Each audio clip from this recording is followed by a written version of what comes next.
All right. Good evening, friends. Buenas noches. Welcome to Tertuliando en Cuarentena. I guess in good English would be gathering or conversating or conversing in quarantine.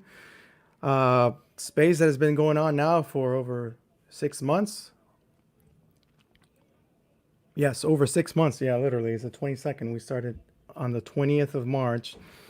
So long ago. It seems so long ago and so near at the same time. It's weird how time has elapsed um, in times of pandemia and of such uncertainty. So today, Tuesday, 22nd of September, we're going to have another interesting conversation. And as I mentioned before, it's as though this space has been a continuous conversation. So every time we finish one, it's kind of like putting three dots and then continuing to the other. Even if they might seemingly be unrelated, they're all very related. Um, in the space of honesty and transparency and vulnerability, which is completely welcomed here. So, without any further ado, let me introduce today's, wherever you might be in the world watching, guest joining us, I believe, from the West Coast in California, uh, Peter McLaren. So let me hit here the magic button. Usually doesn't fail. Ahí va. Saludo, how you doing? It's good to be here. Thank you so much for accepting the invitation, which could be a kind of a scary thing, not knowing what one is getting into, but I shall treat you nicely, I promise. Oh, I'm happy about that. It's usually this space is predominantly in Spanish, but sometimes we do go to English. Mhm. Hopefully, one day I'll be able to go to German, but all I can sustain probably could be an introduction and a goodbye in German.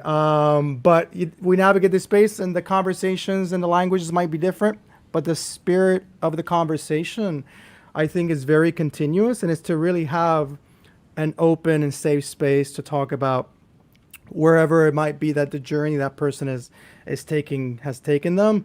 And I am a teacher, so a fellow pedagogo. So I definitely I'm particularly touched by your numerous stories and the pilgrimage that you've taken.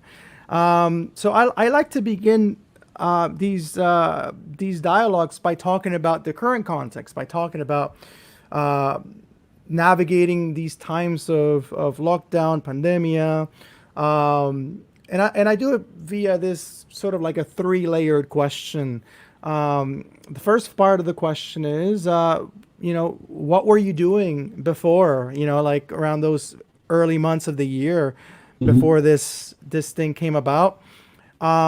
Second part is this comes about, how does it directly impact what you were doing? And how has this 6 month travail or journey been? And the third part of the question is if you can share um, your honest observations about society in times of pandemia, things that you feel have arisen. If you forget any of them, I'll remind them too. But those are kind of like the three questions. What were you doing? How does it impact you when the pandemia hits? The run through 6 months, and your observations about society in this time of pandemia. Well, mi español es muy malo, lo siento. Uh, so I'm going to resort to English. What Vale. was I doing around this time? I remember quite vividly what I was doing because I was undergoing two brain surgeries, and they were failed surgeries. And so it was this was just prior to you know the coronavirus hitting the U.S.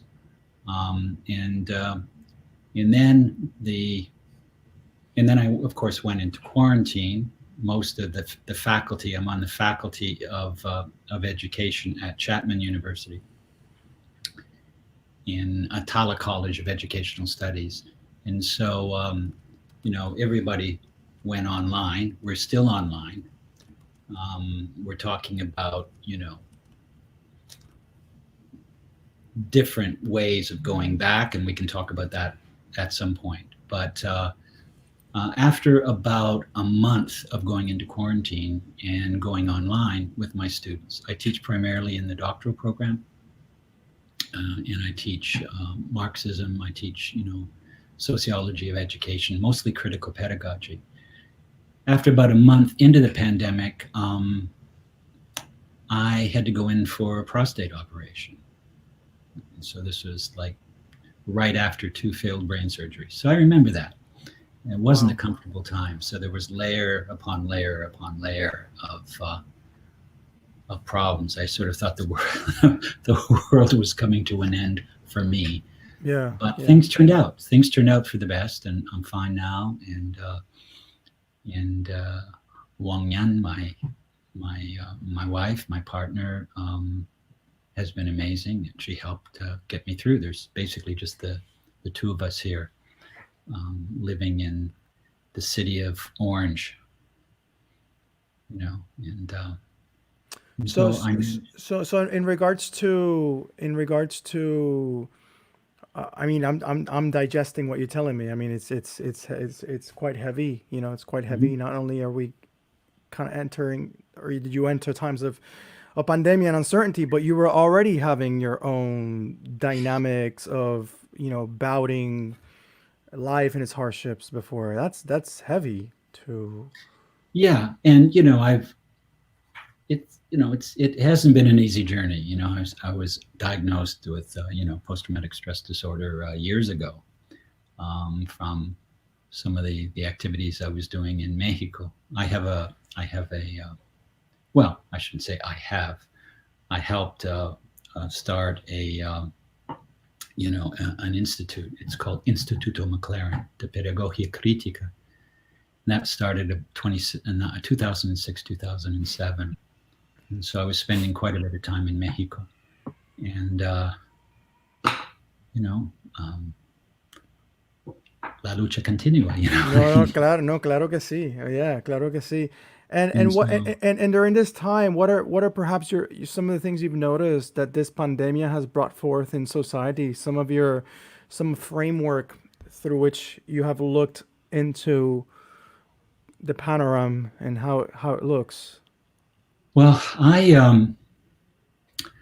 I've been focusing a great deal on the Trump administration, Republicans, and I mean I've written 51 books, and all of them have been examining the politics of liberation, beginning with my meeting Paulo Freire and having the great privilege of spending time with Paulo. So I've always had that kind of focus, on and my focus, I guess, over the past few years has been on the theology of liberation, and that. So I've been looking a lot at the evangelical support for Trump, and I've been, I've come out with a pretty hard-hitting book on that recently, just actually about 2 weeks ago, on Christian fascism. So I've been mostly looking at the move towards fascism in the United States, in las entrañas de la bestia, and it's, and so that's been sort of the hallmark of my work. And I've been looking at, of course, how people have been adjusting to the Trump administration, and, calls to go back, into the classroom without adequate planning. I've been dealing with issues about, people. I'm 72, right? And so I've been dealing with issues about, raised by politicians about, the fact that our seniors should sacrifice our lives, for the betterment of the economy. Yeah. And I collateral understand damage. Yeah. and we're just like old dead brush in a forest that has to be No. cleared out so the young saplings can start to grow. Yeah. And I understand how important it is, to get, the American Pediatric Association, came out and said, hey, look, it's important, psychologically to get kids back in the schools and things like that. But, you don't do that recklessly. Yeah. Yeah, of And, course. and just, I could just go on and on about what Trump has done. I mean, it's been absolutely insane. I mean, I think the man is, a sociopath. And, of course, the conditions for Trump have been there for years, and the Democratic Party and the Republican Party has sort of set the stage for Trump and made it possible for Donald Trump to, to appear on the horizon of civilization and begin to erode it. It was definitely a volcano that was brewing up. It was brewing and brewing and brewing until I don't know if to call it that it's finally exploded, but it's definitely not silent anymore. It's definitely not passive anymore, and it's good to point to that. And also, Well, you mentioned quite briefly. I want to touch on that how things become normal, the normalization right. of basically what Trump represents to the point that Christians are. Well, the word weaponization is become sort of de rigueur now, weaponization. So it begins, I guess, with a weaponization, of, of, you know, and a gaslighting, I guess, It's a lot of that um, too. of democracy and law and order and et cetera, et cetera. You begin with a weaponization, and that turns into a normalization at some point. Hmm. Um, that um, I immigrated to the United States from my native Canada in 1985, and I guess I bought into some of the myths about the U.S. at that time, and there was always been a love-hate relationship between Canadians and And U.S. I hate to, Americans. and North Americans, and I guess I gave it a shot. I was invited to come in and teach by somebody whose work I respect a great deal, Henry Giroux. And I came in 1985, and I became a U.S. citizen in 2000. So I'm a dual citizen, right? I could go Canadian back and to Canada. U.S. Yeah. And so I never imagined that half the country would be as racist as it is. I mean, I'm sure the country is more than 50% racist, but most folks can hide it. Yeah. That people would be so blatantly racist is just staggering. Yeah. It shows the And power. I guess, and it shows the power of um, something that's the sleeping giant, of course, but also the power of getting that entitled license now. Okay, now it's the time to wave your flags. But since you're sharing a little bit about kind of where you're coming from stuff, I like to ask my guests if they can share, and that way we can get the conversation going about a bit about your life. um if they can share three experiences, three, you could be more, but three experiences that they believe are experiences of transformation in your life. So it could be three moments, three instances, it could be three seasons throughout your life that you feel were cathartic mm, to build you, or to deconstruct you, or to reconstruct you, that you feel are vital, perhaps stories that you could share with us about your life pilgrimage. yeah, I'll try to share some of those. I mean, some of them that are you know too personal, that might involve other people. I'll try to make a detour around those. Vale, vale. But well, I think the first experience would be the experience I had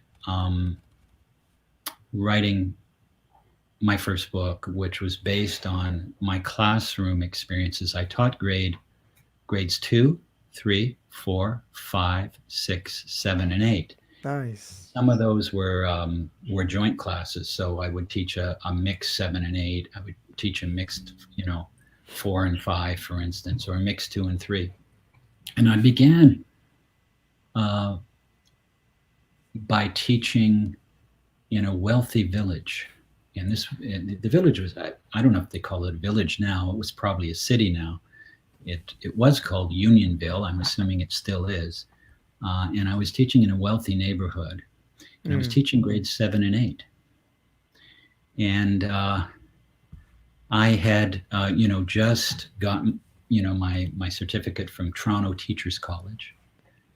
And in those days, we didn't, teacher training wasn't affiliated with a university. You just went to teachers college. I wanted to teach high school, but my wife was pregnant, and I needed to get a job really fast. So it was only 1 year of teacher training to teach elementary. So I went for the 1 year. Wow. So straight out of high school, you do 1 year teacher training, or? But okay. Well, actually, prior to that, and this actually leads to a transformative experience. I think prior to that, I had gotten involved in a lot of political activism in the 1960s. Mm-hmm. So maybe I should start with that, because that's sort of an interesting territory. That's around your late teens or your early 20s? Yeah, I was 19, and I decided to hitchhike to the U.S. Now, we had our own sort of hippie kind of phenomena, and it was called Yorkville, and it was in Toronto, and it was sort of the center of hippie life in Canada. Actually, it was the epicenter. And so I would spend time, and I actually lived in Yorkville for just a brief amount of time. And so, I was doing the drug scene and things like that. And I decided that I would go, hitchhike to the States and find out what was happening with this war they called the Vietnam War. And I was very troubled by it. And I'd grown up in a military family. My dad was a Royal Canadian engineer. He fought the Nazis actually for 6 years. He spent 6 years fighting the Nazis. And my uncle, and I was very close with my uncle, with my uncle's son, actually, my cousin. And he wanted to fight the Nazis so badly, and the Japanese, that he went and joined the Royal Navy in England, because he thought that they were better equipped than the Canadian military. It was probably true. He joined the Royal Navy, and he put the torpedo in or he helped. He was a navigator. He helped direct one of the torpedoes into the Bismarck battleship, which was a powerful battleship. Big moment. And so there's a stamp that honors him in Canada, etc. So the military issues were really stressed in my family and my extended family. And I was growing up a hippie. To the shock of my family, and I was going into this Yorkville scene and hanging out in coffee houses and smoking weed, and then I ended up in San Francisco in 1968, the summer of 1968, and I ended up in LA. So I remember Bobby Kennedy being assassinated, and all kinds of things were going on, Martin Luther King and everything. And I had some pretty powerful experiences. I ended up in the Carousel Ballroom when I was in San Francisco, and I met a figure called Timothy Leary. Oh, of course. He took a shine to me for some reason. Timothy. And he brought out some LSD, purple Owsley tablets, and he said, "Let's go, and let's go on a trip." And so I ended up tripping on acid with Timothy Leary, and I ended up meeting people like Allen Ginsberg, who really inspired me. And he really supported my work. He saw my writing, he saw my poetry, and he said, "Go for it, Peter." But he said to me, "Stop doing so many drugs." Actually, this is Allen Ginsberg. And so, and I ended up meeting some of the Black Panthers in Oakland and things like that. And I began to to be educated by people in the U.S., mostly young people of color, were beginning to educate me about the racism in the United States and what was happening with the Vietnam War. And so, I went to Berkeley and, read my poetry, and all of that. And then I came back to Canada, and people just didn't believe me. My friends didn't really believe that I took acid with Timothy Leary. He actually wrote me a diploma. It was on the back of one of my U of T. Mm-hmm. I was, an undergraduate. I just started University of Toronto and Victoria College, and I was studying Chaucer. I was studying Old English and Middle English and Elizabethan English. So Beowulf, Chaucer, Shakespeare. And you were given these cards so that you could get into the lectures. And he wrote Leary wrote a little diploma saying, "You are now free, Timothy Leary." And I was so excited that I mailed it back to my friend Jake in Toronto before I left to go back, because I was so excited. I mean, I just wanted to let everybody know, what I was up to. And when I got back to Toronto, I said, "Hey man, I need that diploma back. I want to get it framed and put it on the wall." And he said, "Hey man, I threw that out. That wasn't real." I said it absolutely was. And Adventures so, in missing the point. Right. And so, I was politicized a little bit at that point, but I was still struggling. I spent a little while, I didn't hitchhike the whole way. I spent a little while in the Greyhound bus, and a Black woman was kind enough to give me her copy of The Diary of Malcolm X, by Alex Haley Jr. And so I was able to read that, but I wasn't getting a systematic sort of education. It was great. It was like an experiential education, but I needed to have a sort of a bit more of a systematic investigation of, systemic racism and things like that. And I wasn't able to get that until years later. So, I ended up going to Toronto Teachers College. I just said, "Hey, you know what? I've got to work. I've got to make some money. I've got to teach." And I ended up in this wealthy village. And it was really interesting because the students liked me. I don't think I was a very good teacher my first, year. I think I was okay. But in the evenings, the parents, who were entrepreneurs and lawyers and dentists and doctors, the parents would come in, after school hours and check the desks of their kids, to see if I'd been grading everything and to see if I'd been commenting, in other words, to see if I'd been doing my job. So, and they would come in regularly. They would pay for, expensive tutors for their kids.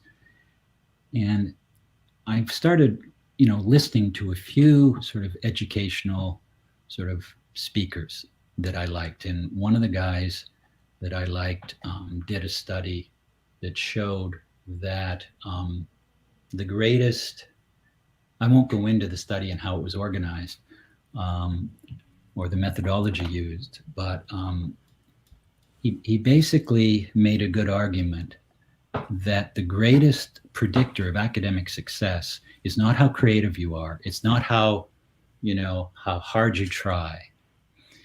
It really has to do with the socioeconomic status. I hate that because I hate that term socioeconomic status because it's one of those terms that suggests that it's normalizing class oppression, right? So I prefer the term class. So let's use the term class. So that your class location, your objective class location is the greatest predictor of academic success. And so I thought, well, you know what? I like the students I'm teaching. And I think they like me, and I could come back next year and I could keep doing this. But you know what? They're going to end up getting into university and a university streamed program in spite of whatever teacher they have. They could have a terrible teacher, and they're probably going to end up, in a university stream program simply because of, the class location of their family. And so I thought to myself, I need to make a change, and I need to work with students that that don't have those kinds of advantages. And I ended up applying for a job in an elementary school in an area of Toronto called the Janefinch Corridor. In the press, we always referred to this area of Toronto, Jane and Finch are two streets. And you look down Jane Street and it's just government subsidized high rises, right? And, and the rents are sort of on a sliding scale because, most of the families, I guess, would be unemployed. A lot of the fathers would be in prison. And I said, this is a place I want to try to make a difference in. And so I taught there for actually 4.5 years, although my book called Cries from the Corridor only documents 3 years. So it was just the way I organized my book, but I was actually there longer and then the 3 years. And it was an incredible experience because, there was a lot of there's a large West Indian community. There were some, not a lot of Spanish speaking peoples at that point, but, there were poor whites, a lot of poor whites, some from the East Coast, Halifax and, and so, this was a transformative experience for me. I had a principal who was amazing. His name was Jim Montgomery, and they called him the hugging principal. And I thought, what did they call him the hugging principal for? And apparently he was very famous. That's what I heard. And we had a great energy together. He would always tell me that I reminded him of himself when he was young. Now you got to remember I was a young guy then, right? And so Jim and I would get in these great conversations, and one day Jim decided to take a sledgehammer and walk to his office in the school and smash down the wall.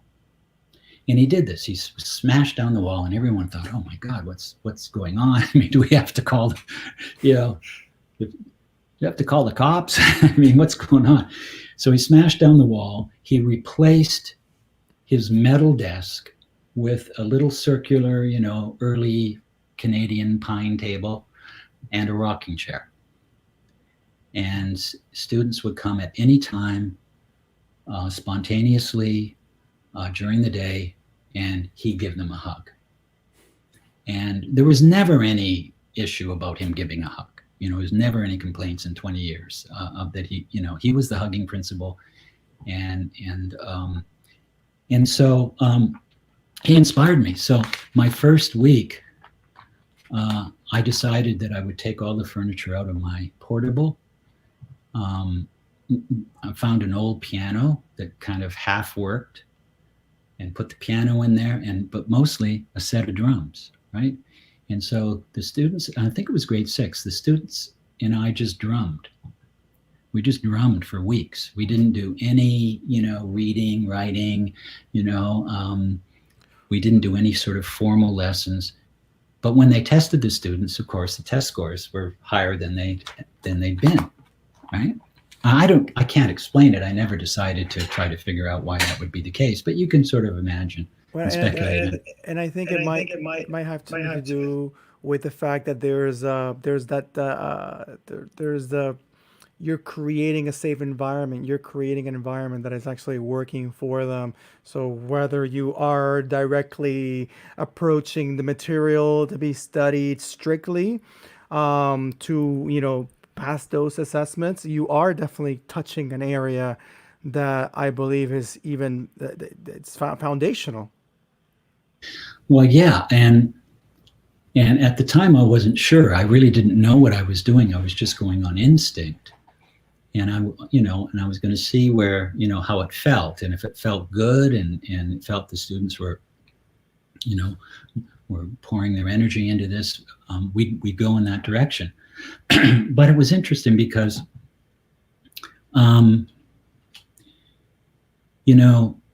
Jim ended up actually passing away just after I had left teaching. But what happened was,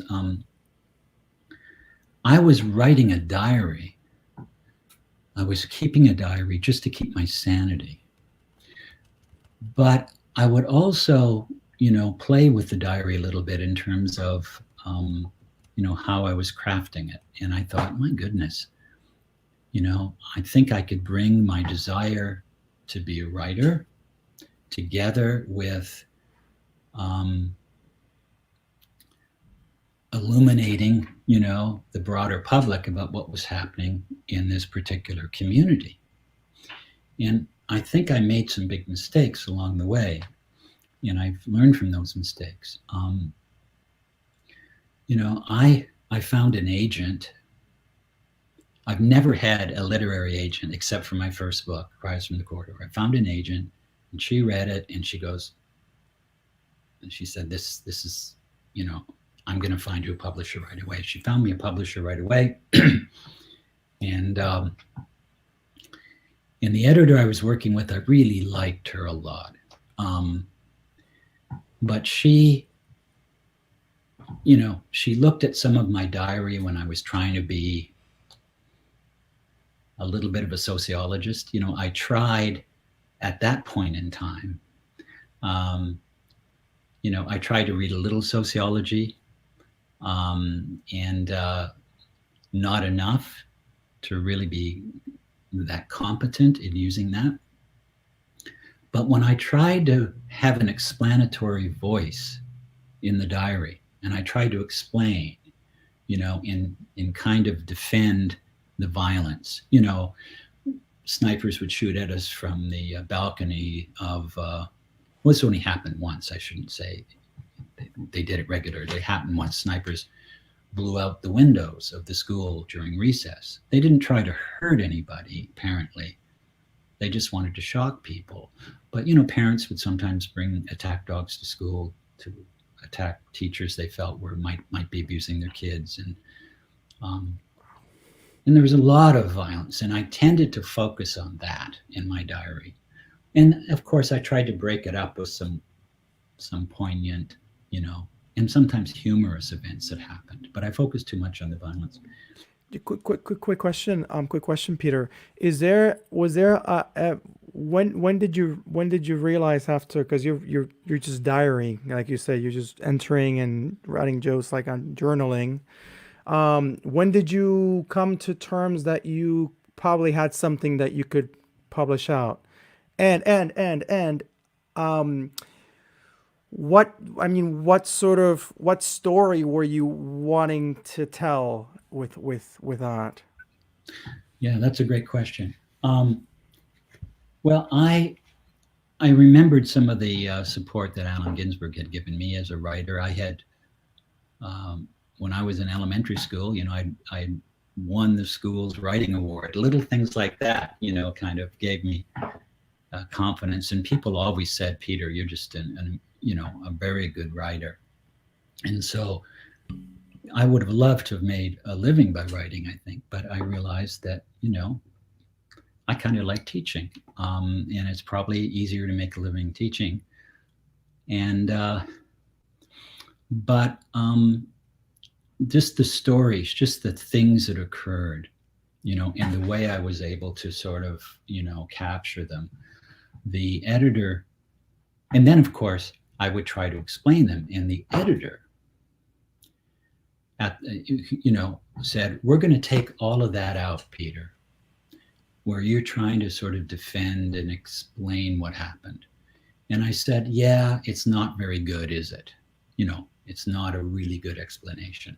Is that where the sociologist of you came in, like you were saying before? Right. And they said, because we've got a bestseller here. And then they'd use this argument to justify it. And I think they had good intentions, but I shouldn't really have listened to. And I'm not trying to, excuse myself. They said, Peter, you're such a good writer that you take us into the classroom and we're there with you. And he said, she said, Peter, let the events speak for themselves. Don't tell the reader what they should be thinking. Just describe what happened and let the readers make up their own minds. And don't put your view out there and sort of prevent the reader from coming to their own conclusions. Let the events speak for themselves. Now, at that point in time, that kind of sounded a little profound to me, as this young teacher, right? Young elementary school teacher. I thought, oh, yeah, okay.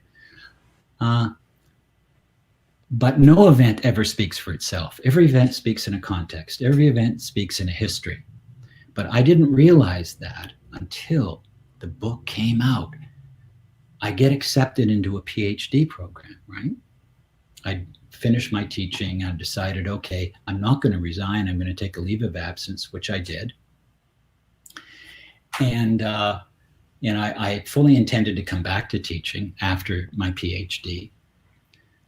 But then the book made such a splash. It was a number 7th bestseller in Canada in 1980. And so the director of education of North York said, we're never going to let McLaren into an inner city school. We're going to put him way out in the country, where he can't trouble people. And so I knew that once I went back into teaching, they'd run me out. They'd wrote me out. So I went into I went and taught at university after I got my PhD. But here I am. The book is just out. I'm feeling pretty good about myself. I'm feeling like, hey, you know what? I've got a bestseller in Canada. It's going to help people. It's going to help people understand the stresses and on students and teachers, and it's going to maybe pour more money into the school system, and et cetera, et cetera. And I'm driving to my class, and it was the top PhD program in Canada at the Ontario Institute for Studies in Education. And I'm feeling pretty good. And I'm kind of looking at a window of a bookstore, and, I could see a poster advertising my book, and I'm like smiling. And I'm listening to a radio show that was Canadian Broadcasting Corporation. It was CBC. It was a national show. So people were hearing it in Halifax all the way to Vancouver, right? From the East Coast to the West Coast. And I don't know what the show was, but I know that the host was interviewing a white supremacist. Now this would be back in 1980. And, people think, oh, Canada, yeah, we got problems too. Like, come on, it's like a settler colonial country here. And we got a lot of things to account for. But I'm thinking to myself, why are they wasting their time with this racist, with this white supremacist? They could be, and here's the way I was thinking in those days, they could be interviewing me about my new book, but they're wasting their time. And so, but I'm listening to this as I'm driving down Yonge Street, and I'm listening to this radio show. And the host finally, was winding down the show and said, okay, well, thank you very much. I don't agree with your views, but thank you for sharing them with us on the show. And then the white supremacist interrupted and said, excuse me, could you give me just, a little bit more time? He said, okay, I'll give you 40 seconds, something like that. He said, okay, this is a message to all Canadians. I want you to read a book. Peter McLaren's book, Cries from the Corridor. And I almost, I stopped. I pulled over to the side of the road. I thought I was going to go through the front windshield. I came to an abrupt stop, and the host said, "Why would you mention that book? Why would you endorse a book like that? It would seem that your views and Peter McLaren's views would be absolutely opposite." And he said, well, that's probably true. But when you see how violently these dark-skinned students behave in schools, you want to change the immigration laws and keep them out. That sent a chill. And then, I guess a few weeks after that, I can't really remember the time sequencing. It's all a bit of a blur, but I do remember that I was invited to go to a meeting organized by the North York School Board and the Social Planning Council. Somebody inside that organization who kind of liked me called me up and said, Peter, don't go and speak. It's at the York Woods Library. It's in the Janefinch Corridor. Don't go there. There's a group I know that's planning to take baseball bats and break your legs when you go, when you come out from talking and get back in your car, they're gonna intercept you. Well, that didn't happen, but I went. I went, and I gave my talk. I guess it sounded pretty liberal. It sounded like something out of the mainstream Democratic Party, right? And I said, ridiculous cliches like, well, only the squeaking wheel gets greased, and I'm just the messenger, and a woman, a West Indian woman, got up on stage, and she reached her hand out for the microphone, and I gave it to her, and she faced me, and there was like an audience of about 300 to 500 people, and she said, Peter. She called me Peter. She said, Peter, we loved you as a teacher. You visited, members of our family who were in prison. You gave everything you could to our kids. You wouldn't go home until 7 or 8 in the evening. You played floor hockey, for hours and hours. With our kids, and they loved you and we loved you. But why the hell did you write this book and stigmatize our community? And, it took a while, maybe 5-6 months, for that to really register. And then I read some of the reviews of Cries from the Corridor, and there were a few Canadian newspapers, there was at least one I remember, that had a cartoon accompanying the review, and the cartoon was me, the heroic teacher, and the students as kind of like monsters. And the idea was, how did this brave young teacher survive the jungle? The Janefinch jungle. Yeah. And at that point, I was starting to, read some of Paulo Freire's work, and I was starting to really in the PhD program, I was starting to really get into the literature, and I was starting to be reflective about this book I wrote. And then I realized that, I had assumed this kind of missionary, position, right? And I hadn't acknowledged my white privilege. I hadn't acknowledged, so many different things that I should have. And so, and so I ended up pretty much reading everything I could in anthropology and sociology and cultural studies and semiotics. I read in about 6 or 7 different fields. I ended up teaching a course in the Department of Anthropology on ritual. I ended up finishing my dissertation, and it was the most theoretical dissertation that you could imagine. As a matter of fact, it was so theoretical that I was told by the publishers that even graduate schools won't even put it on their course list because it's too dense. And while it got, the London Times called it a tour de force and one of the great ethnographies, in education, but nobody bought the book, and few people actually read it. And but I said to myself, you know what? I'd rather have 3 people read my book and be happy with what I've done than a ton of people reading my book and I wasn't happy with what I did. Well, and I want to comment on that, like, because intention says a lot. It doesn't override um, damage or the good or the bad. But intention does play. And when you wrote Christ in the Corridor, the intentions were that you wanted to share your experiences.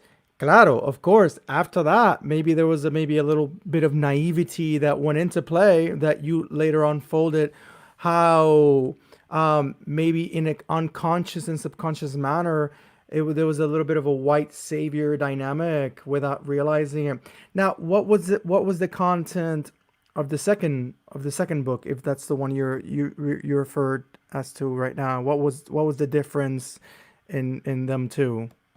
Well, it's interesting because at that particular moment in time, I had, I had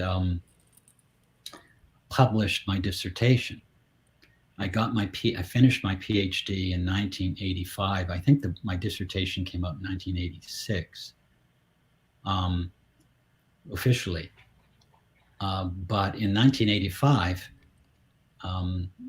Henry Giroux, very prominent critical theorist in education, invited me to come and work with him at Miami University of Ohio. And he had read some of my stuff, he'd read my dissertation. As a matter of fact, I asked him if he would write the preface to my dissertation, and he read it. And of course, he just said, Wow. yes, I'd be happy to do that. He's a very generous man. And so when I came to the US, I got approached by publishers who wanted to publish Cries from the Corridor in the US. And they said, well, we're wondering if we could do a US version of the book, et cetera, et cetera. And I said, no. I said, I wish I'd never written that book. Wow. I meant well. I wanted to draw attention to how schools were under-resourced and that teachers were unprepared to work with, students from different cultures, right? Now they call it, being culturally responsive pedagogy, culturally responsive, methodology. But in that time, we didn't have, those fields. And, but that's basically what I was trying to show.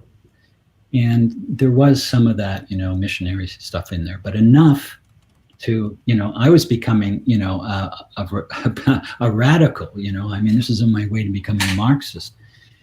And so when I look back in my, my diary, I would just tremble. And I said no to these American publishers. And then eventually I said yes, but I said on one condition. And they said, what's that, Peter?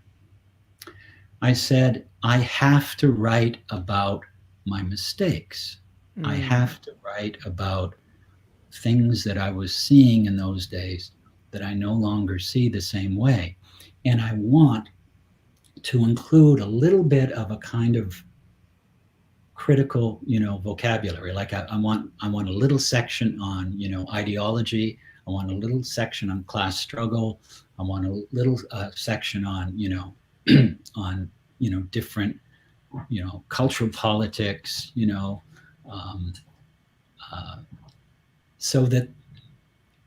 so that I could keep rolling. So you wanted to basically have a commentary, like to write the book alongside with what Well, with what alongside you wanted to do from the very beginning. Remember that you wanted to write some afterwards. Did you kind of want to retake that, but even with more of a perspective on in hindsight?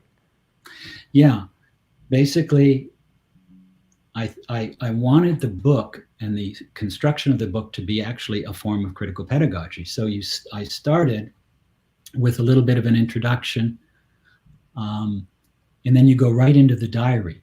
And the diary draws people in. I mean, everybody gets drawn in by the diary because it's like, oh, wow, oh, that happened. Whoa. And then I basically say, okay, I want you to read the rest of the book and then come back and revisit the diary Mm. and tell me how differently you might be thinking about that diary now that you've read the rest of the book. And so I go on and give my own, like, how I'm thinking about things. Now the book has gone through 6 different um, Editions. editions, and the publisher has always said we have to keep the book about the same page length. So Mm-hmm.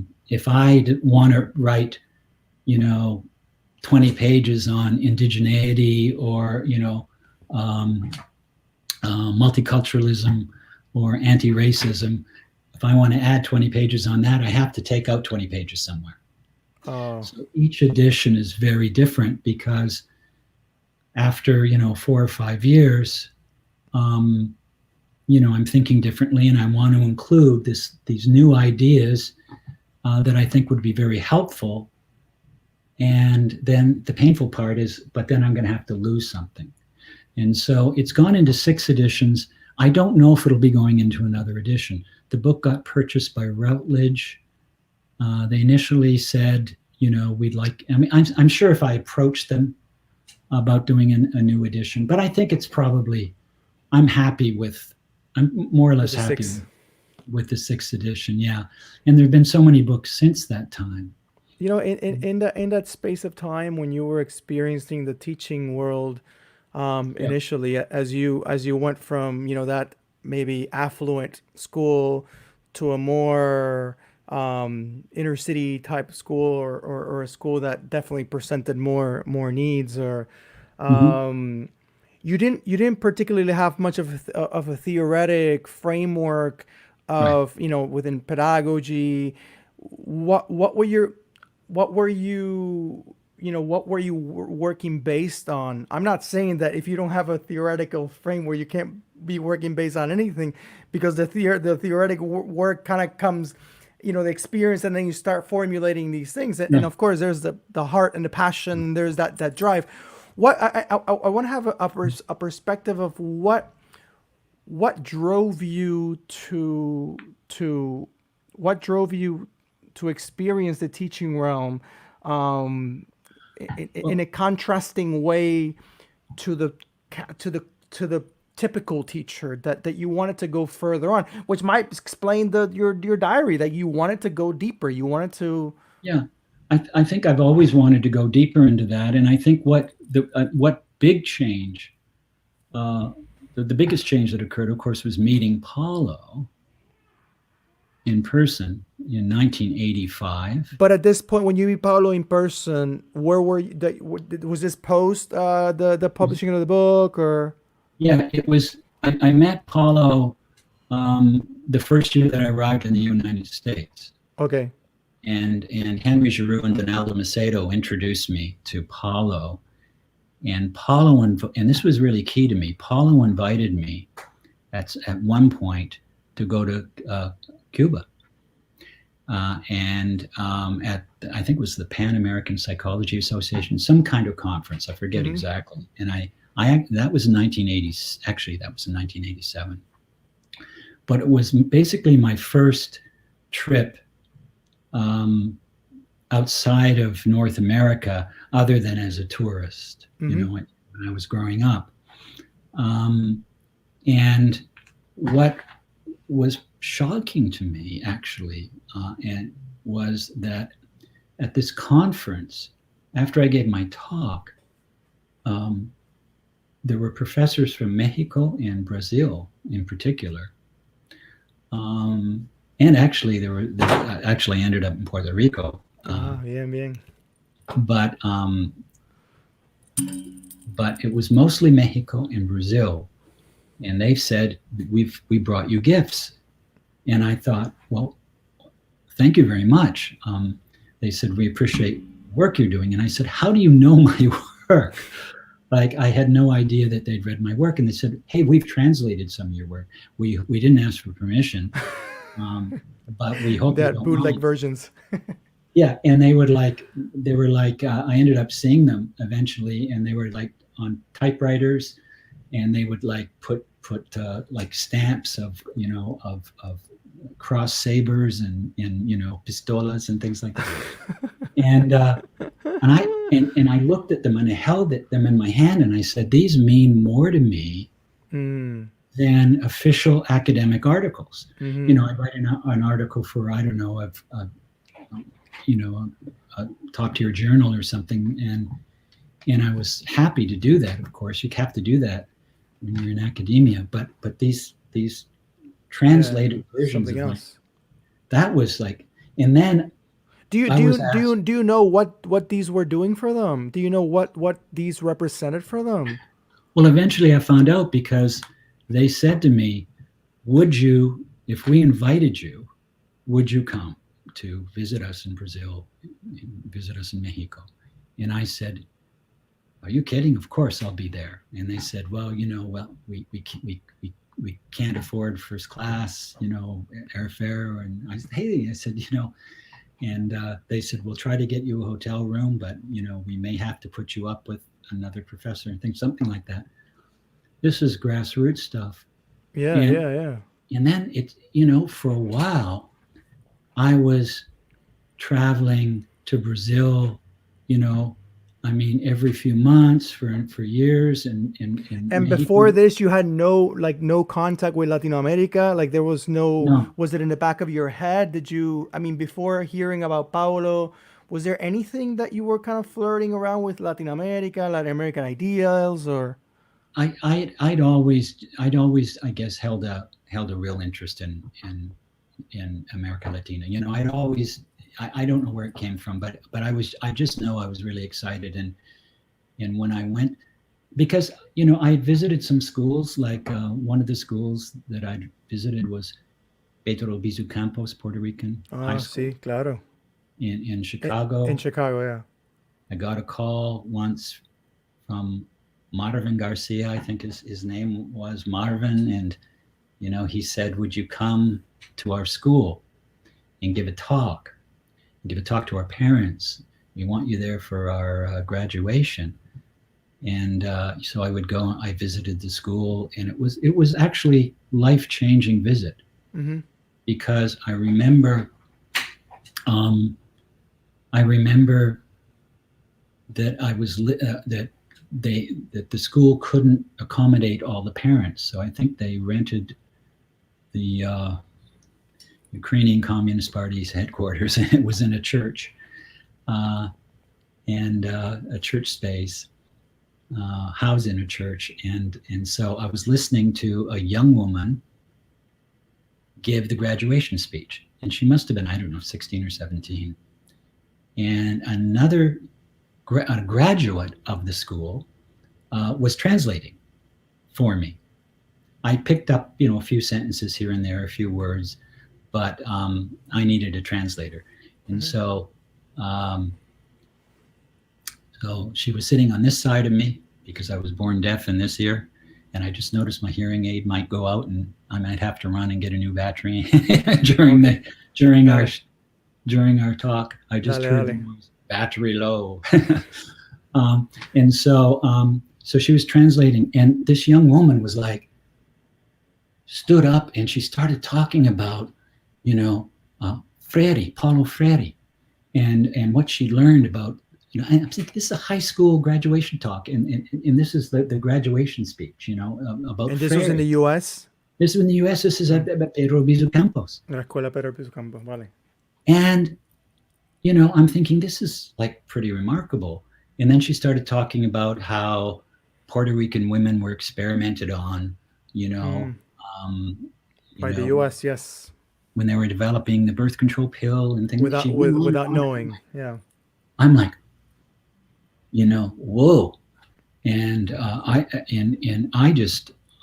left that visit. I was floating. I was Mm. floating. I said, man, this is I need to get a better grasp of what's Understanding. happening here. How old were you then? God, I don't know. I was born in 1948, so this would be about, I don't know, early 80s. I was in my 30s. I'm trying to get a framework, no? And tell us, you got, you had the opportunity to meet Paulo Freire, no? Yeah. You know, m- meeting him, having the perspective that you have of him, that you have developed already some sense of admiration, admiration towards him. How was that meeting? And did you get to exchange some thoughts with him? Like, what was that Well, dynamic like? he was very generous. He was a very generous man. What kind of, you know, I guess you could say shock. What kind of shocked me was I asked him, I got brave enough to ask him if he would write the preface to one of my books. Now, he had, told me he liked my work, and I thought he's probably just being polite, but apparently he did know my work and he did like it. And when I got enough courage to ask him if he'd write the preface, because everybody was asking him things. I would imagine. I mean, it's like, you try to get a photo with Paulo and people would photobomb. And so he wrote this preface, which was extraordinary. He said that I was his intellectual cousin, part of his intellectual family, something like that. The book was called Predatory Culture. Mm-hmm. And then he invited me to come to Brazil, and I spent some time at his home. I got very heavily into, when I was in Brazil, but I didn't tell Paulo about this, Umbanda, Candomblé, Macumba. So Santeria, right? I was very interested in that, and I spent time, in exploring that. Exploring that when I was in Brazil, and I ended up being invited all over Brazil. And then, of course, things kind of stopped in the, 2000s. I guess, maybe money was running out for airfare for foreign visitors or whatever. But I sort of lost contact, after years. But I'm still actually writing, I think right now, for 3 different Brazilian publications, defending Paulo from Bolsonaro, the current president of Brazil. Claro. The actual context that Brazil is in. Yeah. So I'm getting requests to do, to reflect on my history with Paulo, what his work has meant to me. And, Bolsonaro said he wanted to take a flamethrower to Paulo's work, to Paulo's legacy, and erase it from the historical memory of Brazil. I mean, he's been called the Trump of the tropics, right? Bolsonaro. And I've had a couple of Brazilian colleagues here, and I mean, it's probably worse if you were, in some technical aspects, but. That's how those regime works. You eliminate, you remove, you ban, you censor. Well, Paulo told me, don't just, export my work, in different places. If you're in North America, he said, translate it. He says, you have to translate it in the context, the contextual specificity of where you find yourself. So you can't, what he basically said was, no, the word I was looking for that he used was transplant. You just can't transplant. He said, I'm a Brazilian man. I think like a Brazilian, I make love like a Brazilian. It was funny hearing Paulo say something like that. I'm a Brazilian man, and you can't transplant me into a North American context, without translating my work, vis-a-vis your own history, your own culture, and the specificity of where you're struggling. And so that was interesting. And at that point, I had been asked by people in Hugo Chávez's regime to come and defend the Bolivarian Revolution. And that was 2005, 2006. And I became a big fan of Hugo Chávez. Mm-hmm. And so you were in Venezuela. Venezuela, for mostly in some time. Caracas. I met President Chávez. I had a small a conversation with him in Miraflores Palace. We would go in the palace, and we put up posters of Che Guevara. And, I was there when Mark Taharnecker was there and Michael Leibowitz, Very different times than what Venezuela is living in. Yeah, right now. I haven't been back since Chavez died, and I've been trying to follow some of what's going on, but the last time I was there was when Chavez was alive. But at that point in time, this is something I was at UCLA. I was a UCLA professor for 20 years. 2002, 2005, 2006, an organization that called themselves the Bruin Alumni Association, nothing officially to do with UCLA, but they had a lot of money from Republican donors. And they came up with a list of the most dangerous professors at UCLA.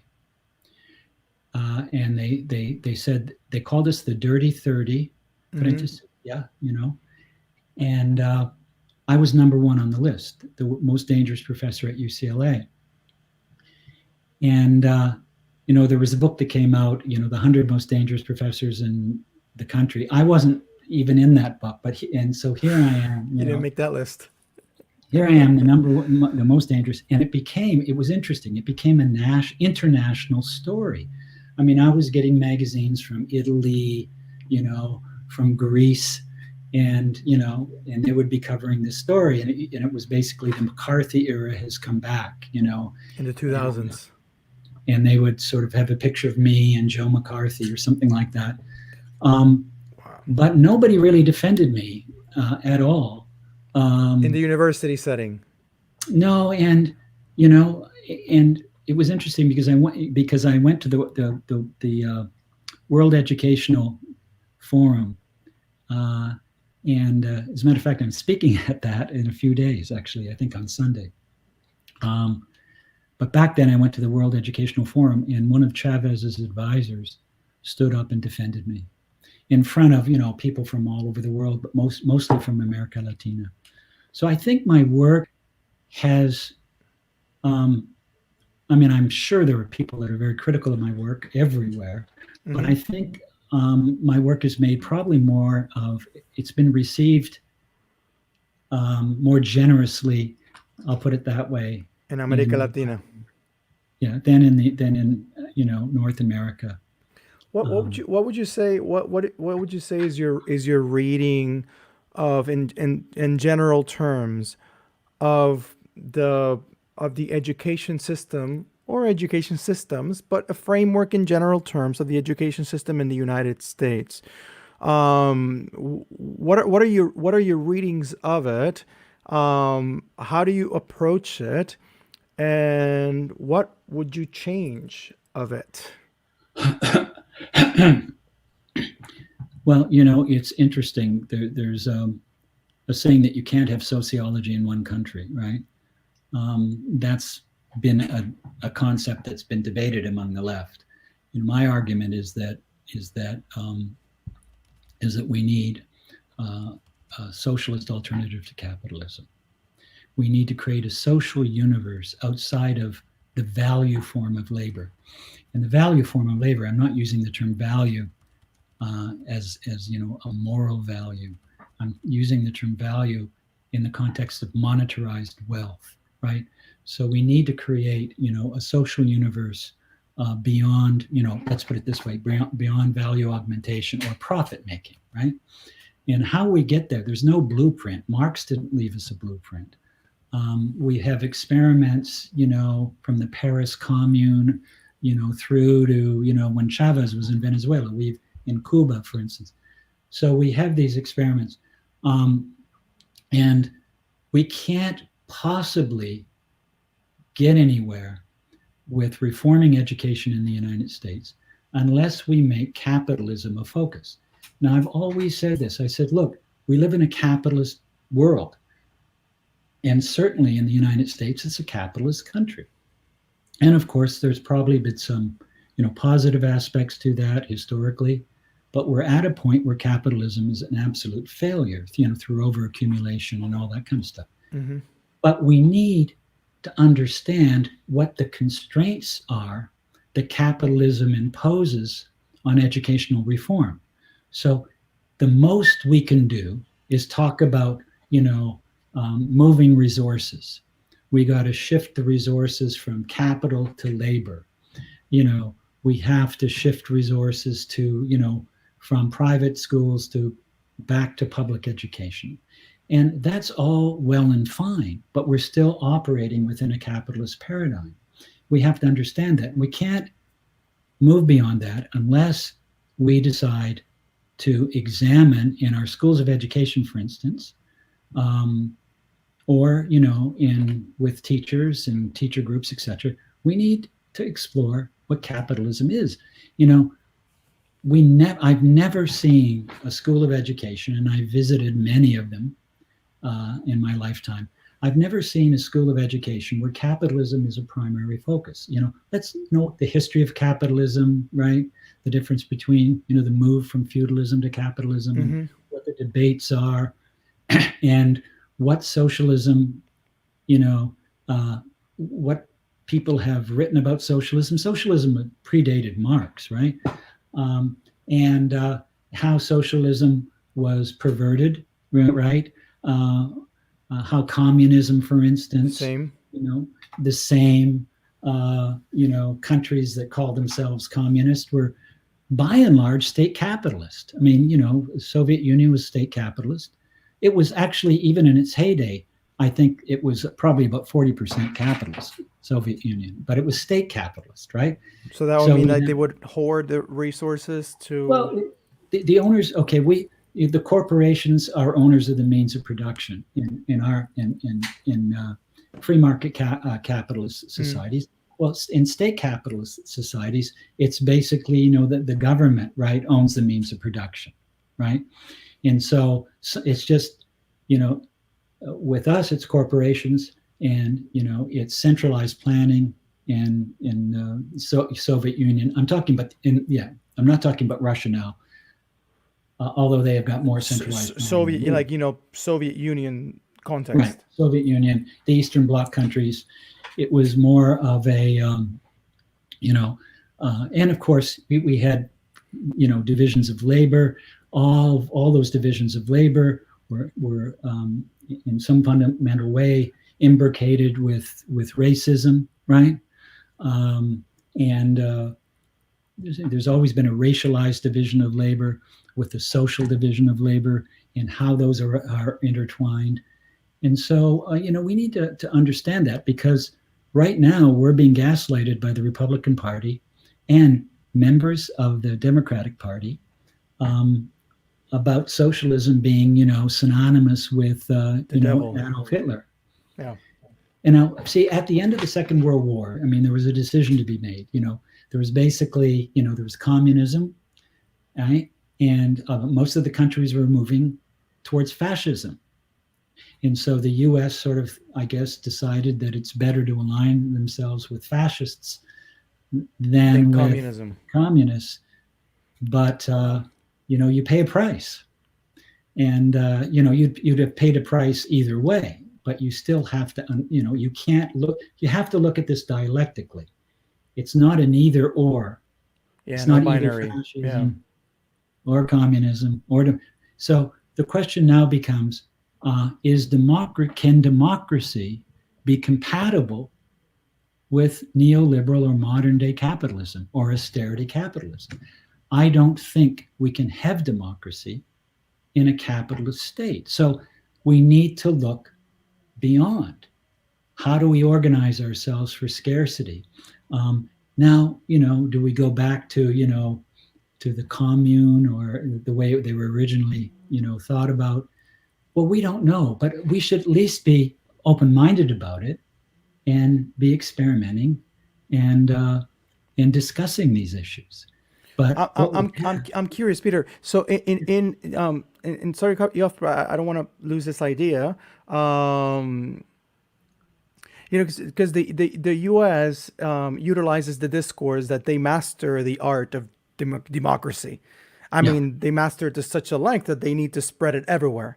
But we clearly and very well know how, like now, this being an election year, how uphill it is for some people to vote, how uphill it is Right. for just that for some people to actually be able to exercise their right to vote. It almost like instead of actually working towards the expansion of those accesses, they're doing the very opposite. Like they're Right. doing the like literally doing, and you see this through GOP, doing the very opposite of trying to use technicalities to make it harder, to make it harder. So within the school system, how do they mechanize the school system to, just like they have mechanized ways to keep you from voting. So how have they used the school system Yeah. to appear as though it is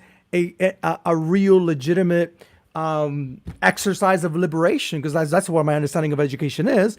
But how has the school system, and maybe you can tangibilize this in examples, how has the school system been used to perpetuate perhaps the status quo or that type of dynamic? In every way you can imagine. I'll just mention a few. I mean, first of all, if you look at, Evo Morales In was Bolivia. yeah, in Bolivia. He's in Mexico right now, right? You know what happened there, right? Yep. But they had ingrained in the constitution the notion of buen vivir, good life, right? Buen vivir, Buena vida. Yeah.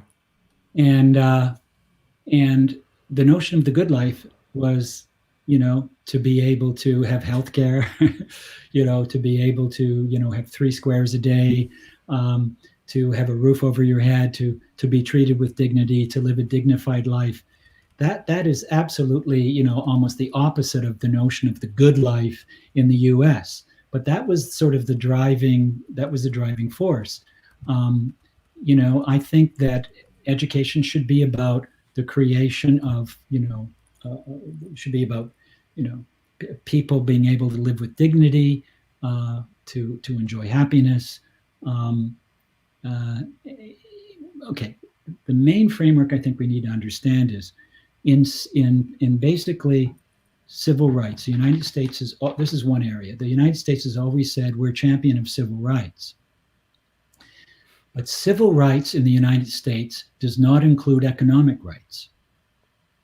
We don't have the right to a job. We don't have the right to fair wages. We don't have the right? We don't have economic rights. And basically the privileges in our Constitution are those that are linked to basically landholders, capitalist landholders, and so that's one thing, that economic rights have to be built into the Constitution. We need an amendment to the Constitution that builds in economic rights for human beings. We all have the right to live with dignity.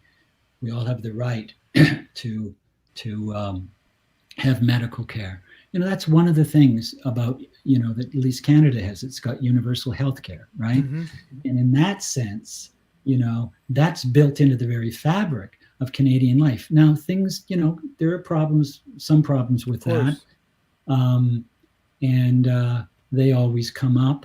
But the majority of Canadians, including the Conservatives, if you tried to touch their universal health care, if you tried to dismantle it, you'd have the Conservatives and the Liberals together up, and they would be roaring mad.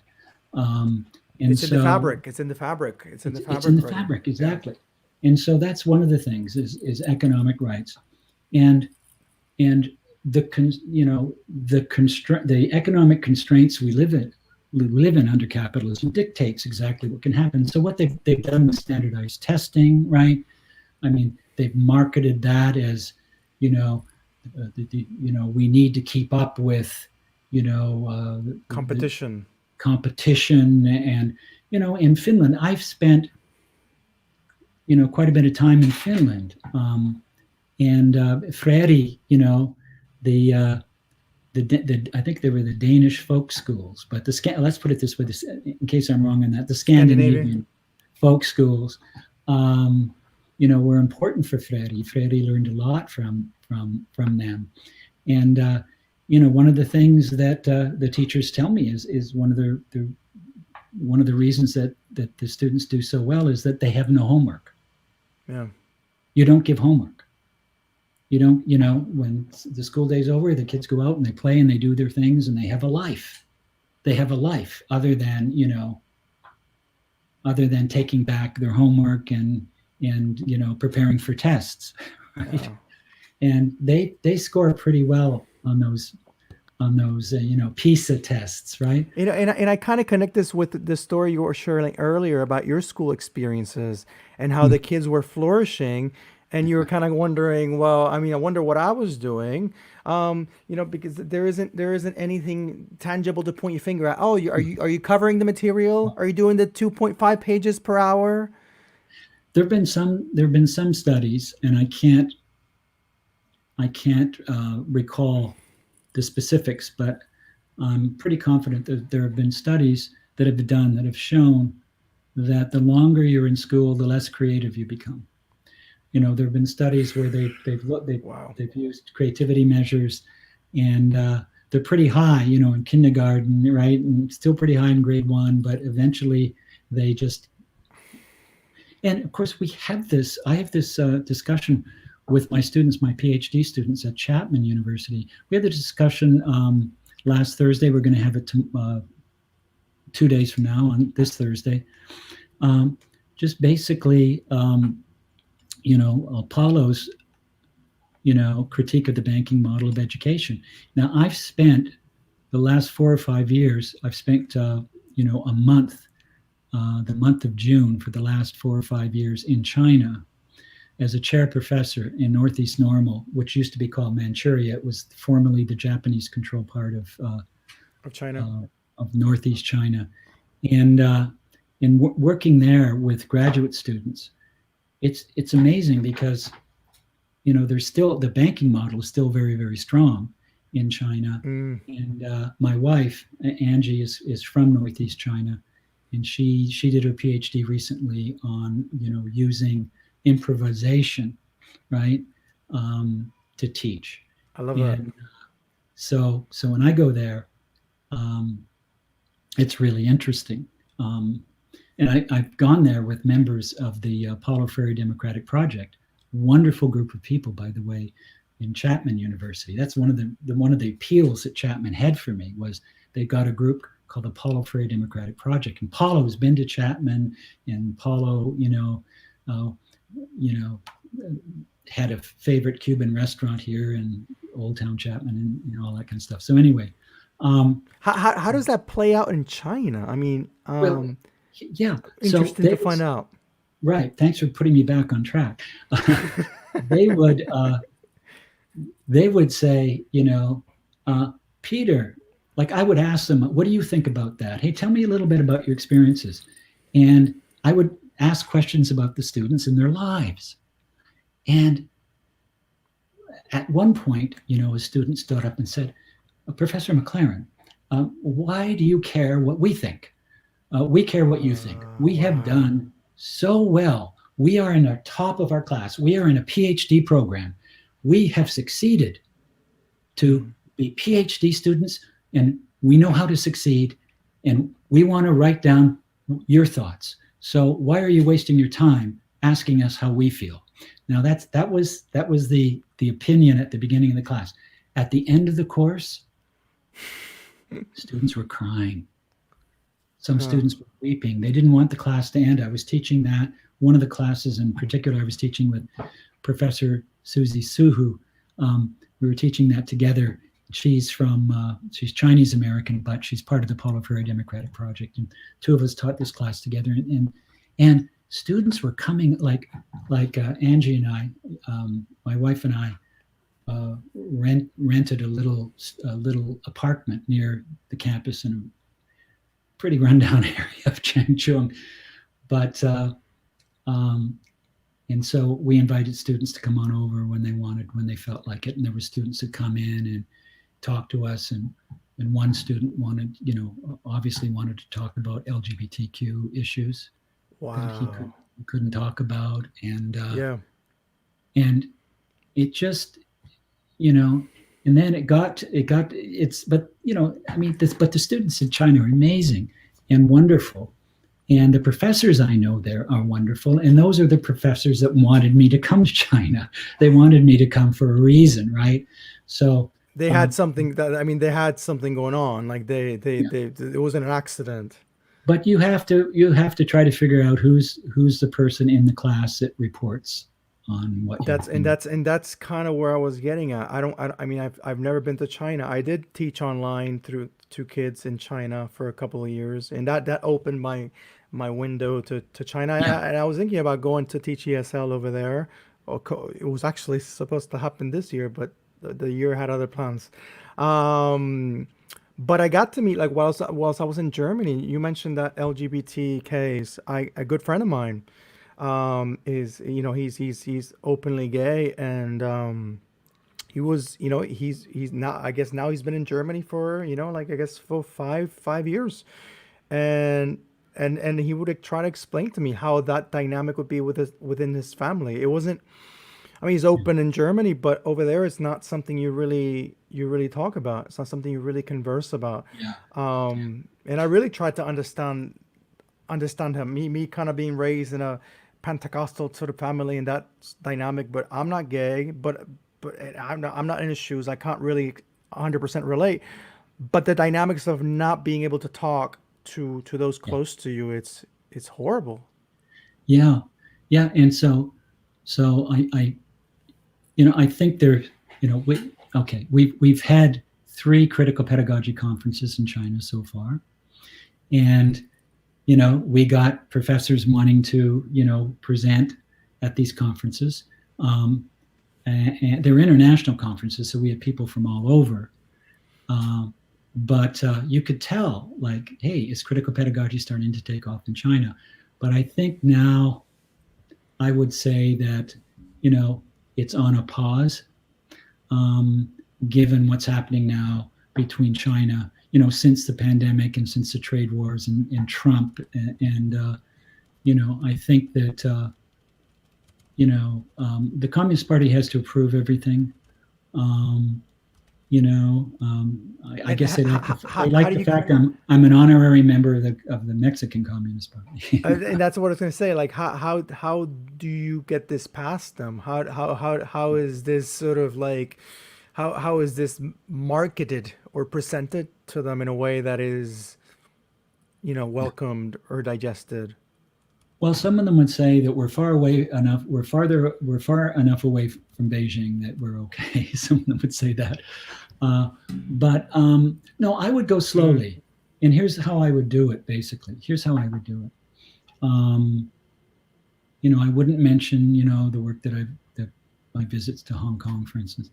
Um, I, if I were critiquing something, I would critique the US, and mm, I would, then they could sort of use an analogy like, well, what would that critique look like here? In other words, I didn't assign them to critique China, mm-hmm, mm-hmm. but we did enough of a critique that they could, they could, through analogy and different models, they could Draw come up. parallels. Yeah, they could draw all kinds of different parallels, and so that's basically how I did it. But I stepped slowly because I thought this is going to be a long process. This is going to be a slow process. Um, I'm curious, Peter. How, your partner, your wife is from China. How does that play out into, you finding this new, or I don't know how long you've been cultivating this relationship in China, but does that play into it, like your relation with your wife, with your partner, like yeah. having that Well, outlook or it's there's yeah. She's younger than I am, considerably, and um, but the relationship, is just been really one of mutual learning, from each other. It's been an amazing experience for me. And she, she actually went into her advisor or her mentor, who's a very famous scholar, and she was having trouble coming up with the topic for her dissertation. And this happens in China. Usually you're given the topic. Now, that's not a good thing, but it worked out for me because the topic that he gave her was me.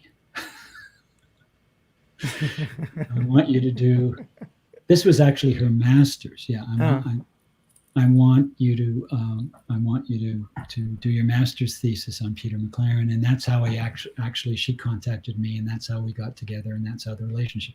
Good. And then when she was here, she started to really get into theater of the oppressed, impro, what's called playmaking,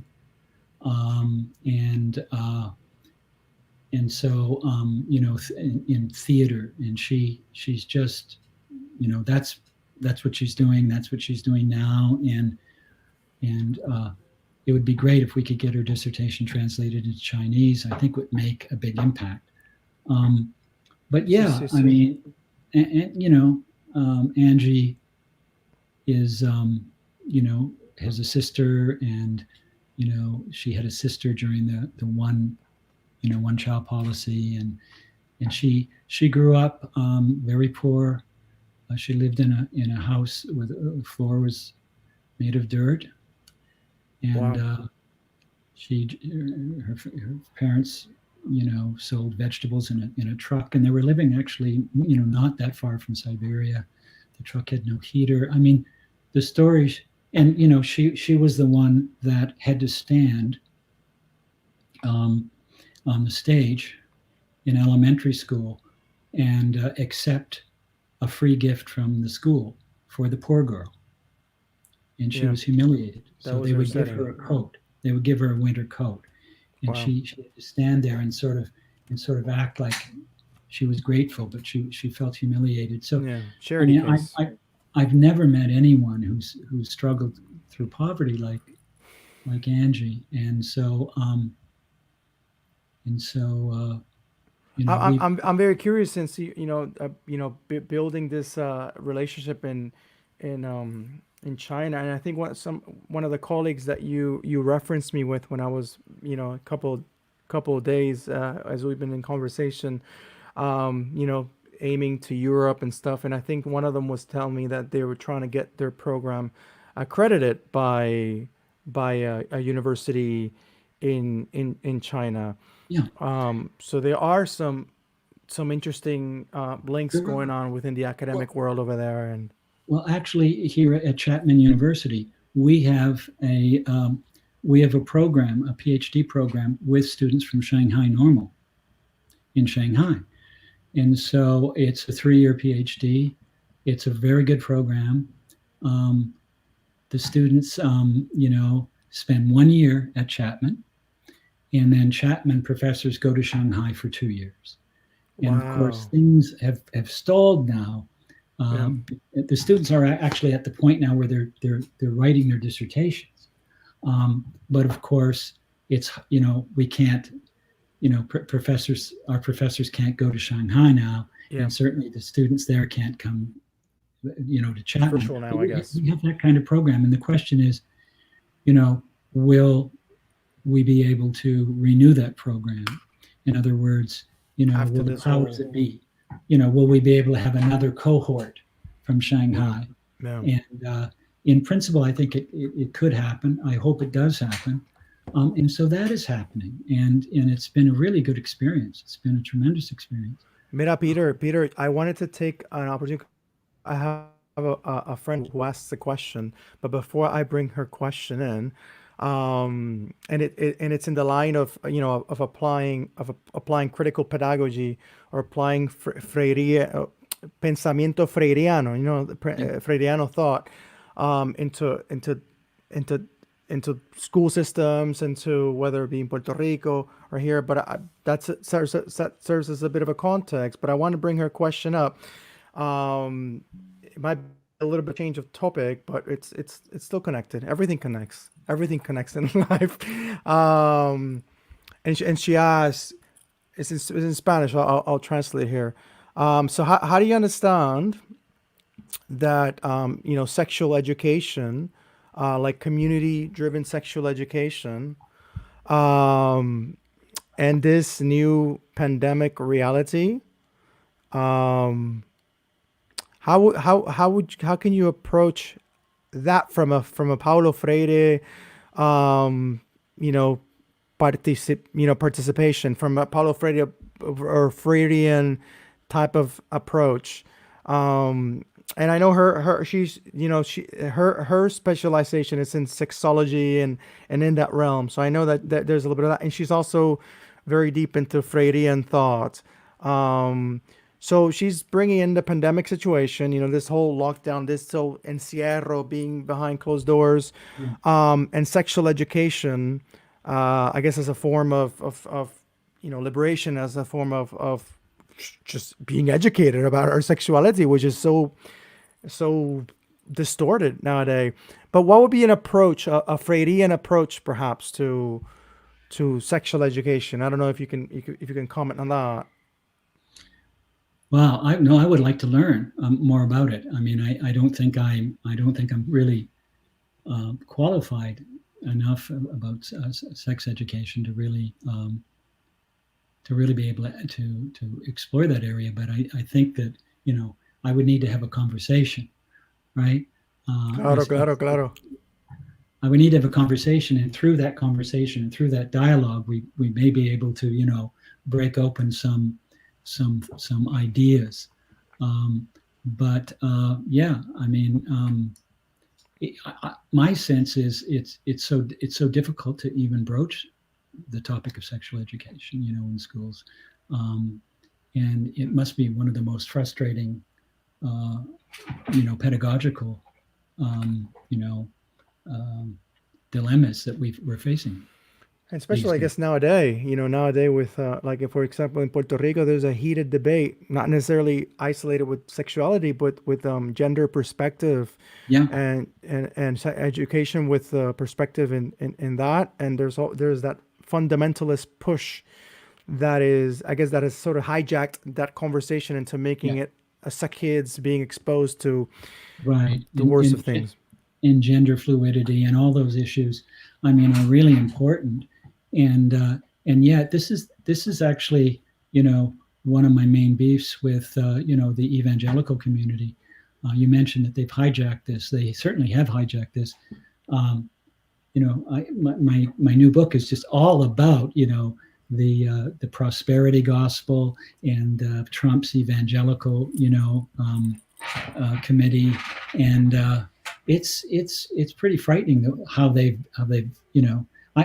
I almost see people like Tom Cotton, the Republican Tom Cotton. It almost seems like some of the Republicans are fighting to build a theocracy. They really want, by that I mean, the United States is to be run biblically, Mm-hmm. like a Christian nation, and have the same kind of punishments that you read about in the Bible. And I just think this fundamentalism, and it's like when Trump let Pence take over, dealing with the pandemic in the United States. The first thing that Pence did was create a prayer circle. Now, listen, I'm a Catholic, right? But I'm a sort of a left wing, liberation Theology. theologian kind of, liberation theology Catholic. So I'm sure a lot of Catholics would claim that I don't really count as a Catholic, but it's and just for instance, today I was reading stuff that some of these fundamentalists were saying about Ruth Bader Ginsburg. Hmm. They were just saying she's killed 60 million people. Oh, the abortion. They were calling her terrible names, saying she's responsible for 60 million deaths. Because of her struggle for women's, Pro-choice, yeah. choice, etc. And it's just, this is really becoming so polarized now. And when you consider, how religious the United States is, it's really, I mean, I think 70%, or more Americans identify. Well, it's like a hybrid version. This civic religion, which is this sort of like, I remember when I was taking some of the American studies courses in Germany, they would talk about how do you take a pluralistic society or una sociedad laica or secular society and fuse it together. So we spoke about creating this kind of like new religion through patriotism. Yeah, So you have the flag as iconic, resources of kind of like idols. You have these different idols. I remember we even saw this video where they did burials for flags. For the flags that were no longer used, they had burials. yeah, And I thought, I mean, of course, and in that context in Germany, it was even funnier because it was like, oh my God, like how silly could these Americans get? How much more silly in general terms. But creating that civic religion mhm, has also fused in with evangelical Christianity, and you yeah, can't tell it apart. You cannot tell it apart. yeah. You can't really peel it apart. But I have, Trump has just, he's just uh, inaugurated, I guess that's the word, a commission. He's just begun a commission to talk about patriotism in school. How education and patriotism have to go hand in hand. And he's Wow. attacked historian. Trump actually mentioned Howard Zinn, whom I consider probably the one of the greatest, if not the greatest, historian that the United States has ever produced. He wrote A People's History of the United States and many other wonderful works. He's no longer with us now, but Trump actually, he's basically doing with Howard Zinn what Bolsonaro did with Paulo Freire. Now, I've always, and by the way, he actually mentioned critical race theory as being, something that has to be, abolished. Now, Yeah, of course. here's the interesting thing. I have always called for what I name critical patriotism, and my argument is that we can be, greater patriots if we're critical about it, Of about. course. Yeah. And I've even gone so far as to advocate, we should have monuments for the people that we killed. We should. If the people we slaughtered in Vietnam, it would mean, we'd have to build a wall, that was, a mile long. Probably there was like 3 million Vietnamese that were killed during the invasion of Vietnam. A lot of people say the Vietnam War, but I think it's more appropriate to call the invasion of Vietnam. Oh, yeah. I mean, to be honest, you have to rename all of them. To be honest, you got to rename because that's what it's mainly mean. Maybe excluding the Second World War, but there's Yeah, always some sort of interest. I mean, the huge delay there was for the U.S. to go if it was legitimately this real legitimate concern for the injustices being committed over there. I mean, they would have acted upon it way earlier. But I want to use these last 17 minutes to talk about that, to give that a kind of like a landing strip, talk hmm, about kind of like the worst case scenario where we're at, and a hopeful scenario. I think it's Cornel West that says he's a prisoner of hope. Um, and yeah, where we find ourselves with the climate where we're at, and I'm talking within the context of the United States of America, even as a Puerto Rican, living here in the diaspora, which there are parallels in Puerto Rico because of its hmm, colonial relationship with the U.S. But hmm, within the United States of America, as we are coming, at the corner of a possible election, as a possible Trump reelection again, or Joe Biden, which that also represents some complexities, but we clearly are in a situation that is very. I mean, it seems like a dead end. So what are your readings as to the worst case scenario? And you gave some examples about some of the curriculum that is to be added into the education system with the whole sure. patriotism, taking some things out. What are your readings of it, and perhaps what similarities do you find in these actions with perhaps other regimes Sure. that in the US or in other countries back in history. Yeah. Yeah, your readings as to where we're at and how worse it could get. Or Well, we're always warned, and I think rightly so, with making,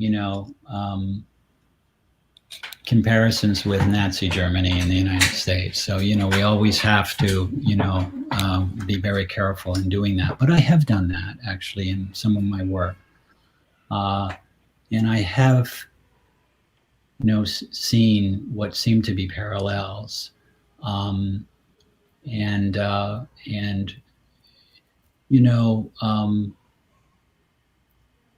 there have been debates about whether the United States is fascist or whether it's proto-fascist or whether it's neo-fascist. And I think there are all kinds of persuasive arguments, and whether Trump is a Bonapartist, or is he a right-wing Peronist? I mean, I've heard everything, and I've heard arguments made by intellectuals, and some of whom are historians.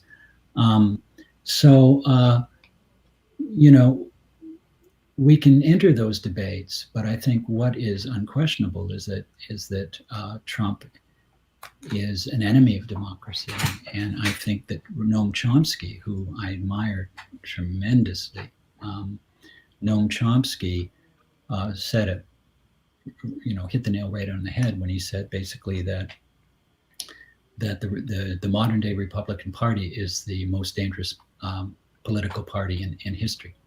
In the history of the world, because we're so close. And Chomsky points to the clock, right? The clock where when the clock hits 12, it's too late. It's over. We can't go back, and we're just like a few seconds now. Before. And nuclear scientists come together, and different people come together, and they decide where that hand of the clock should be.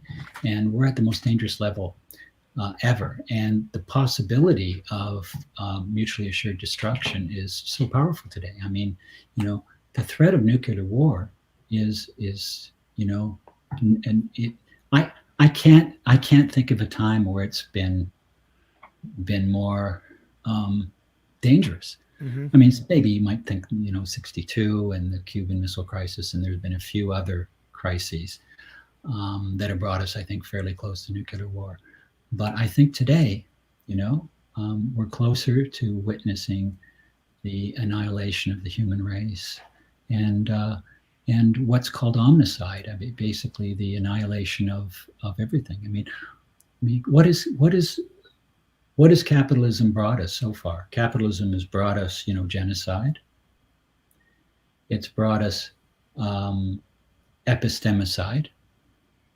It's brought us ecocide, and it could bring us omnicide. Now, epistemicide comes from the term epistemology. Epistemicide is the killing of indigenous ways of knowing, right? Epistemicide.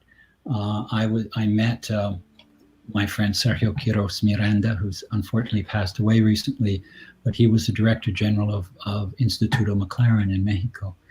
And he had just met with a group of indigenous people. I forget where he was. I forget which city he was visiting. I think it might have been somewhere near the Baja Peninsula, but he met them, and they said to him, "We are purposely killing ourselves. Like we've decided not to have children. We're not going to reproduce. We've decided to basically go extinct." And the reason was that life was just too harsh, too painful.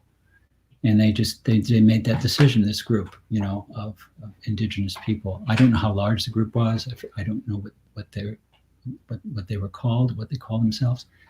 But that was so tragic, that the group would be committing suicide like that, an entire group of indigenous people would no longer feel that there was any purpose of living any longer. And I think, we've got tremendous suicide rates. Now we've got, look, what does the future look like? I mean, we've got, look at the climate change. I mean, you've got this climate denial. You've got I don't know what percentage of people that have bought into this QAnon, Oh, conspiracy. see. It's phenomenal. It's actually made it to the, I know it's made it to the UK. I think it's made it to Germany, if I'm not mistaken, where there's supposed to be an individual called Q who sends these cryptic messages. Donald Trump is supposed to be, a savior that is going to expose and arrest, a kind of a global elite pedophile group that,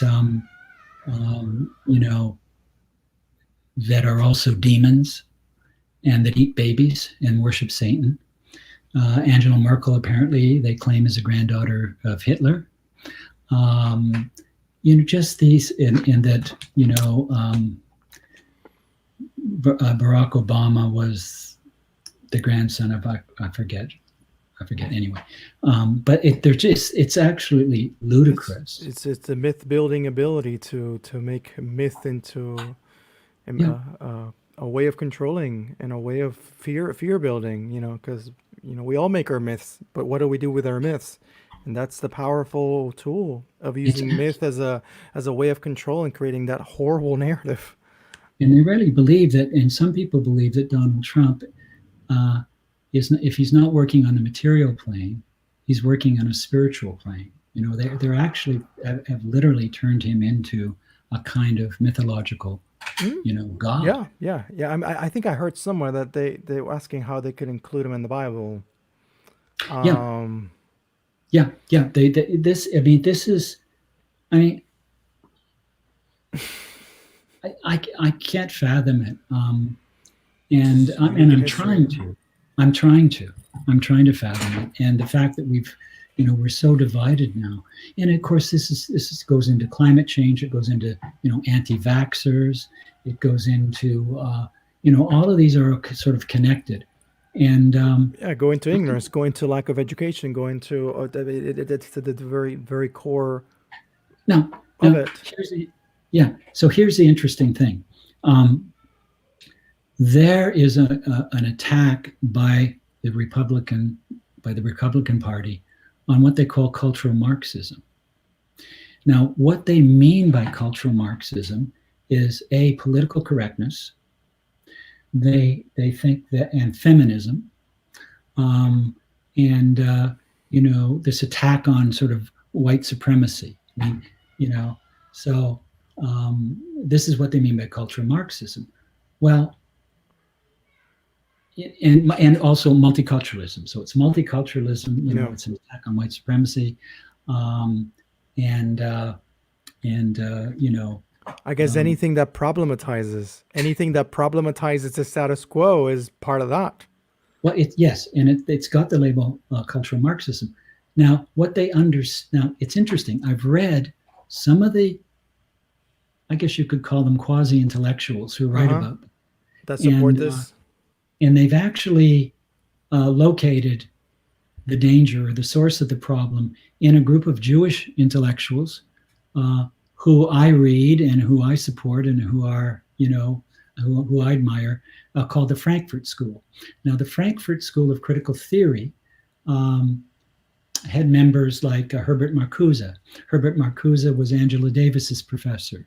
Wow. And they came from, we had Theodore Adorno, Walter Benjamin, Eric Fromm, and the list goes on and on. And so this is the target group that they... This is the target group. They escaped from Nazi Germany. They were all Jewish, escaped from Nazi Germany, and went to the United States.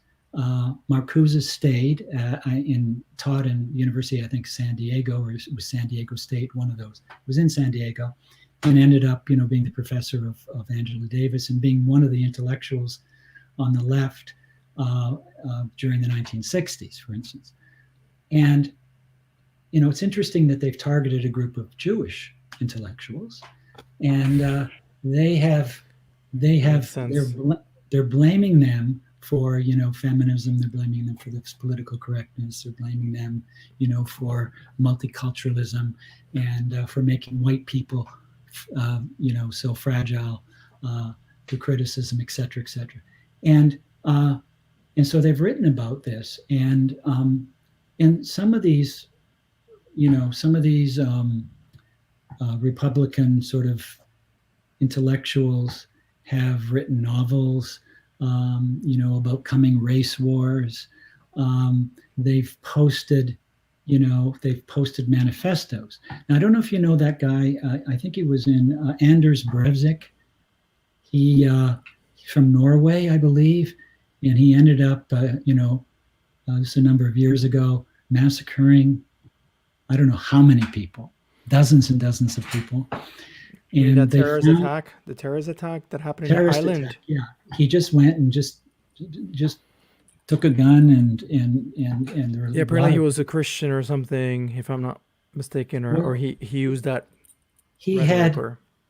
Well, what they found out was that he had posted a manifesto on the internet, and he took about 2/3 of it, or 1/3, or 2/3, or at least a large segment of it, from the manifesto that was written by these Republican, intellectuals.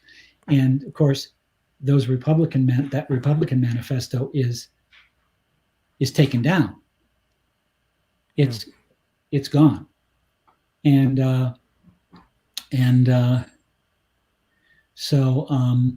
But he posted his own, borrowing it. So he's borrowing the ideas, and look what it, and what it conduces to. And Breivik is kind of a hero to some of the militia members, white militia members we've got now. So we've got we've got militia people, we've got people saying that if Donald Trump doesn't win the election, they're going to take up arms. And it's been kind of happening already. So, like that kid Kyle Rittenhauer, or how is that? That's the right. kid from killed one or two, and he's elevated now into a bit of a hero.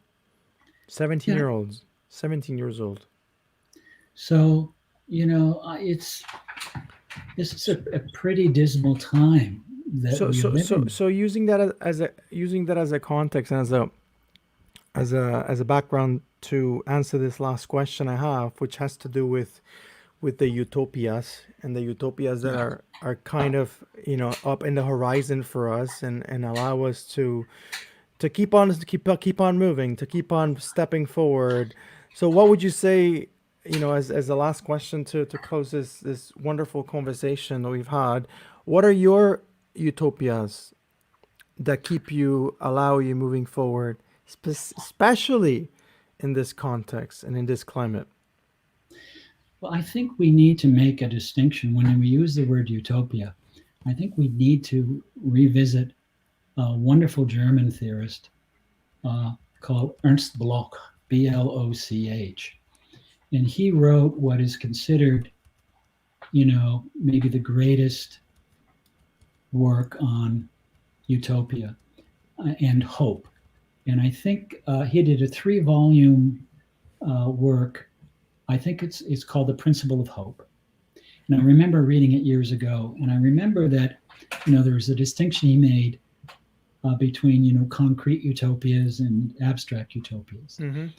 And so when people talk about utopia, often they're referring to an abstract utopia, which is disconnected from the day-to-day struggles of everyday people. They'll imagine, going to Mars and building this fantasy world where, everyone, lives. There's great advances in medical science, and everyone lives to be, 500 years old or whatever. But concrete utopias are connected to the everyday struggles of people, and those are struggles that I think are connected to what Paulo Freire called untested feasibility. Right? There are a lot of things that are feasible, but that we haven't tested them yet. And so we have to sort of look at our untested feasibilities. What's feasible given the time we live in, and And is it possible for us to test them? And I think that's, basically, his notion also was that human beings are unfinished. We're unfinished. And the way we can humanize ourselves and rehumanize ourselves is through engaging in these untested feasibilities. Paulo talked about overcoming and transcending the limit situations that we're often challenged by on a day-to-day basis. And so for me, and I love Cornel West, and I love when he had a statement once, and I think it was, hope has to be conjugated with struggle. You don't want a facile hope. You don't want a hope where you say, yeah, I'm hopeful that the world will get better and kinder and more beautiful. I'm hopeful, but then you don't do anything to make that happen, right? You leave it to other people. So a lot of people sort of say, yes, I have hope that maybe one day people will, learn to love each other, but they don't participate in trying to make that happen. Wishing for world peace. So I don't think you can be hopeful unless you're willing to struggle. And so for me, it's like finding, it's like would be my Catholic faith, for instance. I feel we encounter, if I've ever felt like I've encountered, Jesus, it's been on the picket line, right? It's been on a picket line. That's where I feel more hopeful is on a picket line, that I am sort of, sitting in my den, musing about, what could be. So I would say that I'm not optimistic about the future, and I'm not, but I am hopeful. And I think we need to distinguish between optimism and hope. And so I'm hopeful, and the utopias that we want to engage in, I think, should be concrete and should be connected with testing, right? What is feasible and what is possible at this particular moment. And so, I try to build on that step by step. I mean, when I talk about socialism, and I know that we have to create a social universe that isn't predicated on profit augmentation, but nobody has a blueprint for how that happens, and I think we all have to participate in struggling for that. And hey, you know what? If people don't want to call it socialism, if they want to find a new name, that's fine. So be it. So it be doesn't it. matter. It doesn't matter. It's all semantics. Yeah. As long as that we can, be shoulder to shoulder and in the understanding that it is building community all, together, not for me, just for me, but for the other as well, which is such a foreign concept in these parts of the world, socialism is of the devil. Working for one another is of the devil. I'm going to suggest, and individualism, I think, has gotten to a toxic point. Yeah, there have been great thinkers and great human beings that have advocated ecumenism, ecumenical, approaches, which means, on a religious level, it would mean bringing in people from all different faiths. And in this book I've got out, I talk about a story when I was 17 years old. I was an evangelical Christian, and I was living in Toronto. And I went to a church called the People's Church. And, I used to try to memorize scripture in the evenings. But anyway, I was on my own. I didn't have really any friends. This was all just, me and people that I'd met that had brought me into the church. And I went on a Sunday to hear a sermon. I think the Reverend was called Paul Smith. And he said, if the Jews that burned in Hitler's ovens had, made a personal, profession of faith, accepting Jesus as their savior, they would have gone to heaven, but they didn't. Mm-hmm. So that they were basically destined for hell. In other words, what he ended up saying actually was, if Adolf Hitler had made a profession of faith, he would have gone to heaven. But all the Jews that he killed that didn't accept Jesus as their personal savior would have gone to hell. So what I did was, I stood up. This was a huge church, massive church, seating probably about five or 600 people. I stood up. I stormed. I walked down the aisle, and people moved back in their seats, in their pews. And I went out. And went back home. And I had a bow. Because I was doing a little bit of archery in those days. Mm-hmm. And it was an old fiberglass bow. And I wrote a condemnation of what the preacher had said. I tied it to an arrow. I went back to the church. I stood across the street, and I fired the arrow into the door of the church. Thank goodness nobody was opening the door. Or man, I'd be like in prison right now, man. Different story.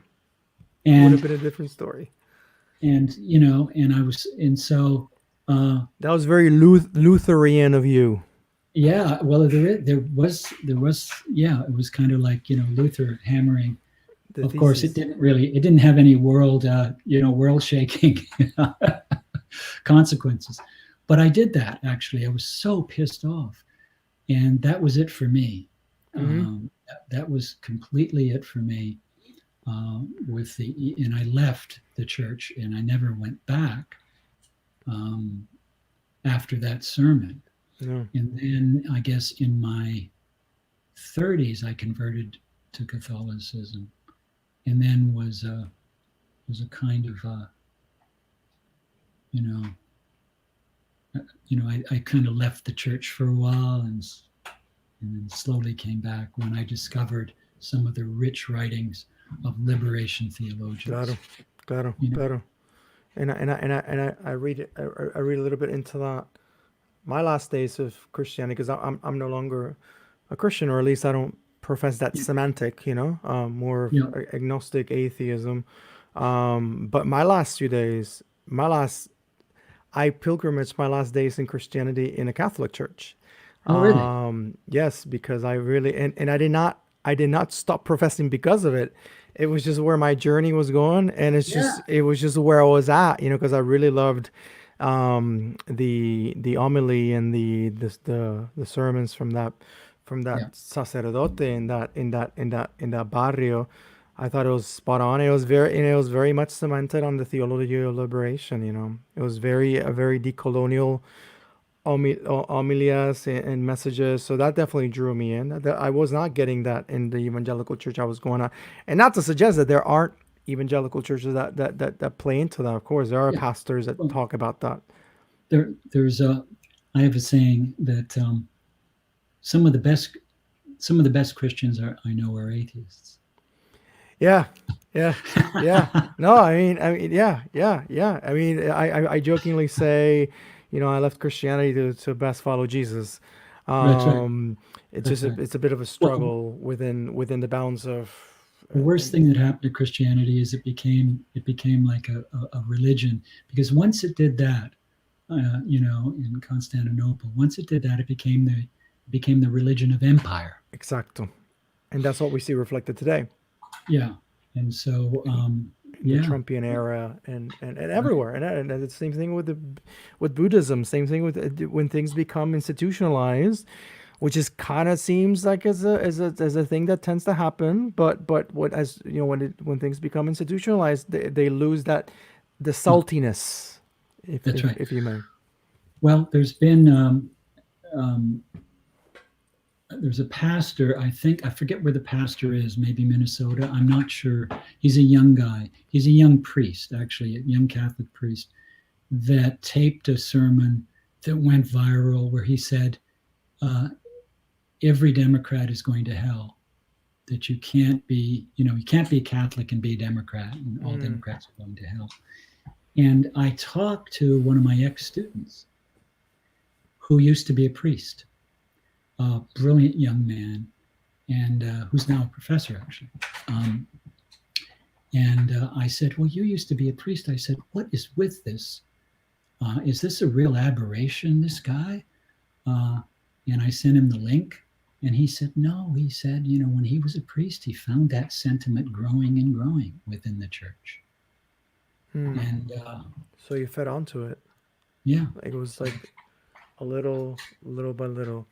Man, I have really enjoyed exchanging with you, Peter, and this conversation will definitely continue behind the scenes and alongside the different aspirations I have, and I find a reliable counsel from you, so I really appreciate keeping this conversation going, and I think it's important to also have a very visible conversation as this in times where people are in that dire need of finding a space that is not synonymous to the binaries, the this or that, either or, and this sort of like apprehended conversation space, and that's what I've tried to do the opposite of here. So Peter, un placer. I've enjoyed this thoroughly. Perhaps there shall be a sequel at some point, and we can definitely expand on some particular topics that I think that you would be able to specifically share with. So muchas gracias, and also all the people that came out. Gracias también. Hasta la victoria siempre. Don't disconnect. I'll dismiss now. Y hasta la victoria, claro que sí. Hasta la victoria. Onward, keep on keeping on. Hasta luego, gente. Muchas